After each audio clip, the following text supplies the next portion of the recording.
नमस्ते बच्चों। इस वीडियो से पहले हमने वाक्य के गुण, परिभाषा और अर्थ के आधार पर वाक्य के भेद पढ़े थे।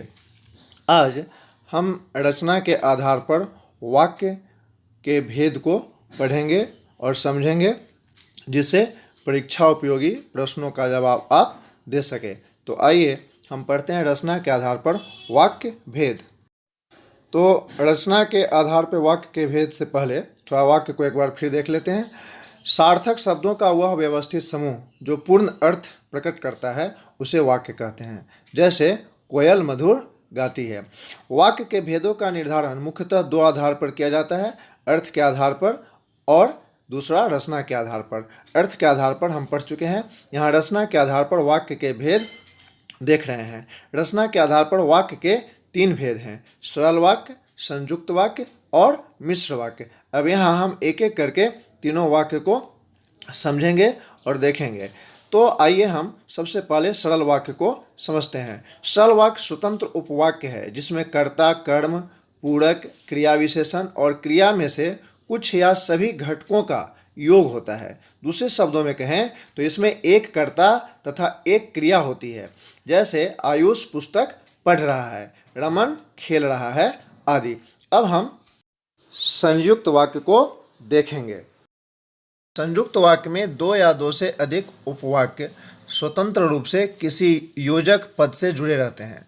उपवाक्यों में समानाधिकरण संबंध होता है।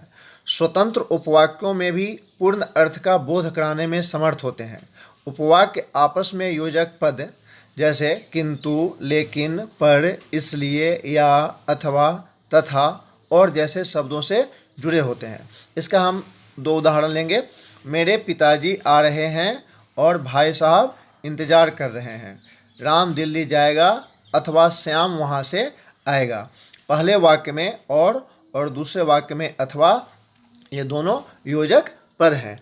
अब हम तीसरे वाक्य की चर्चा करते हैं। तीसरा वाक्य है मिश्र वाक्य। जिस वाक्य में एक से अधिक उपवाक्य हों जो किसी व्यधिकरण योजक कि, यदि, अगर, तो, भी, तथापि, इसलिए आदि से जुड़े हों, इन उपवाक्यों में एक प्रधान उपवाक्य हो, अन्य उपवाक्य गौण हो, अर्थात प्रधान उपवाक्य पर निर्भर हो, उसे मिश्र वाक्य कहते हैं। मिश्र वाक्य में प्रायः व्यधिकरण योजक युग्म के साथ प्रयुक्त होते हैं। जैसे जो सो, जो वह, जैसा वैसा, जिसकी उसकी, यदि तो आदि। एक उदाहरण लेते हैं। यदि मैं परिश्रम करता तो सफल हो जाता। यहाँ यदि और तो दोनों ही व्याधिकरण योजक हैं। आगे हम देखेंगे उपवाक्य। उपवाक्य जिन क्रियायुक्त पदों से आंशिक भाव व्यक्त हो उन्हें उपवाक्य या वाक्य खंड कहते हैं। अगर प्रश्न आए कि वाक्य खंड क्या है तो इसका भी जवाब यही होगा जो जवाब हमने उपवाक्य के लिए दिया। अब जैसे यदि वह पढ़ता, तथापि मुझसे मिलने आए आदि। इस तरह से हम देखते हैं कि उपवाक्य के दो भेद हैं, प्रधान उपवाक्य और आश्रित उपवाक्य।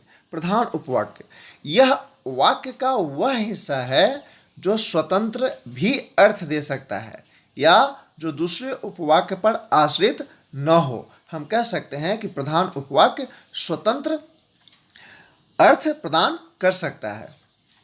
दूसरा है आश्रित उपवाक्य। यह वाक्य का वह हिस्सा है जो स्वतंत्र न तो लिखा जाता है और न अर्थ दे सकता है। यह शुरू होता है कि, क्योंकि, जो कि, ताकि, चूंकि, ज्यों, ज्यों ही, यदि आदि शब्दों से।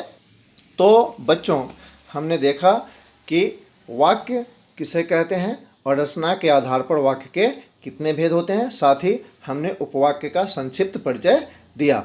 आज का पाठ यहीं समाप्त होता है। आपका बहुत बहुत धन्यवाद।